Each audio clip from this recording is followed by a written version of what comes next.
Why do so many people reach success and then fail? Well, one of the big reasons is we think success is a one-way street. So we do everything that leads up to success, but then we get there, we figure we made it, we sit back in our comfort zone, and we actually stop doing everything that made us successful. And it doesn't take long to go downhill. And I can tell you this happens because it happened to me. Reaching success, I worked hard, I pushed myself, but then I stopped because I figured, oh, I've made it. I can just sit back and relax. Reaching success, I always tried to improve and do good work, but then I stopped because I figured, hey, I'm good enough. I don't need to improve anymore. Reaching success, I was pretty good at coming up with good ideas because I did all these simple things that lead to ideas.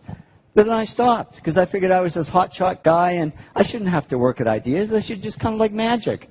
And the only thing that came was creative block. I couldn't come up with any ideas.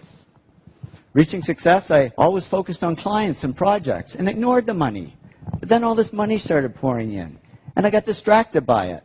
And suddenly I was on the phone to my stockbroker and my real estate agent when I should have been talking to my clients. And reaching success, I always did what I loved.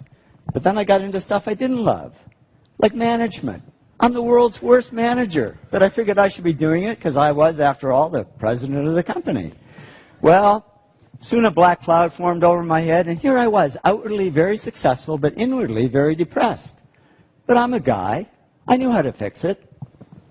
Bought a fast car. It didn't help. I was faster, but just as depressed. So I went to my doctor. I said, Doc, I can buy anything I want, but I'm not happy. I'm depressed. It's true what they say, and I didn't believe it until it happened to me, but money can't buy happiness. He said, no, but it can buy Prozac. He put me on antidepressants. And yeah, the black cloud faded a little bit, but so did all the work, because I was just floating along. I couldn't care less if clients ever called. And clients didn't call, because they could see I was no longer serving them, I was only serving myself. So they took their money and their projects to others who would serve them better.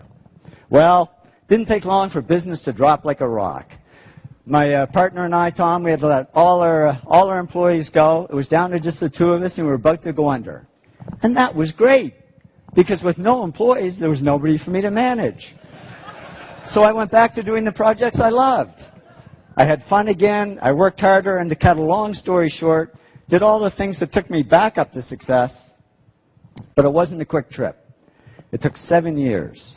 But in the end, business grew bigger than ever. And when I went back to following these 8 principles, the black cloud over my head disappeared altogether. And I woke up one day and I said, I don't need Prozac anymore. And I threw it away and haven't needed it since. I learned that success isn't a one-way street. It doesn't look like this. It really looks more like this. It's a continuous journey. And if we want to avoid success to failure syndrome, we just keep following these 8 principles, because that's not only how we achieve success, it's how we sustain it. So here's to your continued success. Thank you very much.